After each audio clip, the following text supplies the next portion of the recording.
Hello and welcome to today's video as we cover G2 Top Esports. So 2-0 so far in the quarterfinals. I mean, they weren't 5-game series. KT really slapped the hell out of CFO today. CFO, it's like they didn't show up. And I don't think that's really indicative of CFO's true power level.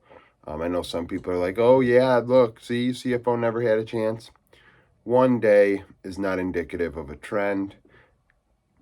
I've never been the type of person that says, oh, because this happened today, this team is definitely better than the other team. Like, look back at DRX 2022. Are we really foolish enough to say DRX 2022 was the best team that season? You know, would we have picked DRX 2022 in any of the series where they upset their opponent in 2022 and then do it again? I doubt it. I mean, I wouldn't. But maybe, you know, it is what it is. So we got G2 Top Esports. This is a tight one because, you know, Top Esports are that team that everybody says are chokers. And they do struggle internationally. We saw how badly they played at First Stand. They played like shit. Honestly, terribly. And they've swapped out support since then. They have Hung instead of Crisp. And I don't really know if Hung is better than Crisp, but maybe internationally he will do a good job after he's been here before. I think with Weibo last season and LNG as well. Or maybe LNG last season. He started this season with Weibo. Forget when he joined Weibo exactly. But regardless, alongside Jackie Love, who's a historic tilter, and maybe is the reason why Top Esports have struggled internationally at times. And into Hansama Lebrov, I think Lebrov's played an excellent brand of League of Legends for a while now. You know, in Europe, he ended the season on a high note, and then in Worlds, he was my top-rated support so far. In the Swiss stage. So that's indicative of a player that's doing a great job, and 87% kill participation is the one driving the bus. He's the one making things happen. So they got to take note of that. They got to match his impact. So I almost want to say give Lebrov the edge at support. I do think Jackie is better than Hansama for sure. Some people rated Hansama like a top 580 carry at this event. I think that is so foolish. But tends to happen with fandom. People will overrate their team. Caps into Cream. Caps is pretty close. I would say it's about equal. Cream mechanically is probably better at this point, but Caps has all that experience, and he does perform on the international stage at a high level. And in which case, I think that is going to be an interesting matchup that we can see if Cream will be unleashed and be able to play a little bit more aggression and pizzazz. Top side is where Top Esports are a little better. I think Kanavi and Descumond is Kanavi favorite. I think Kanavi is one of the best junglers in the world. Top 5 right now.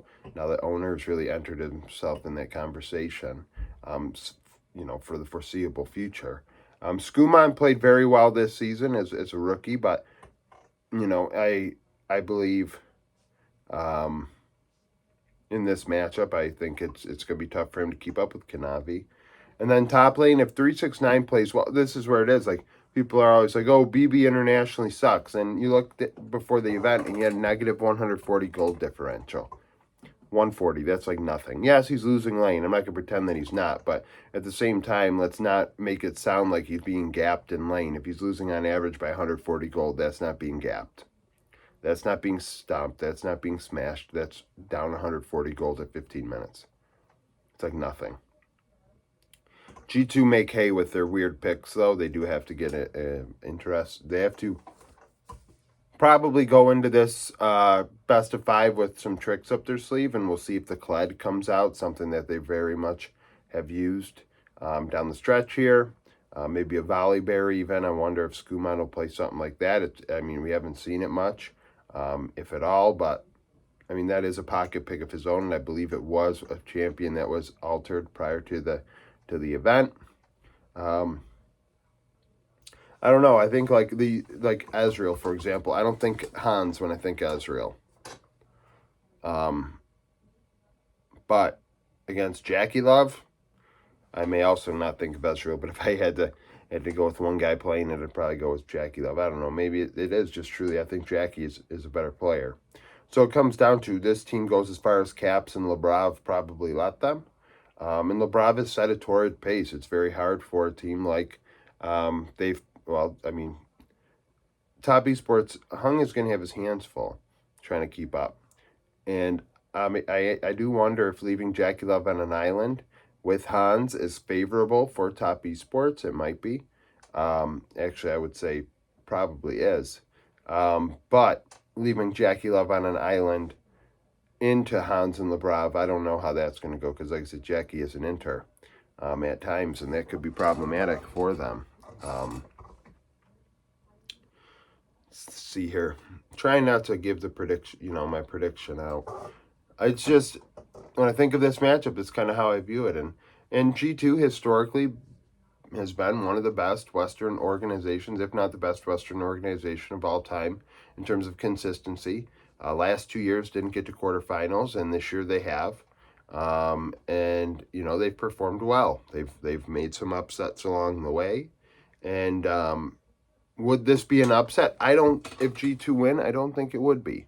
We got to think about this with Top Esports, right? So they played like shit internationally for how long? So to say, oh, they're going to choke, this and that, are you not paying attention to what's been happening?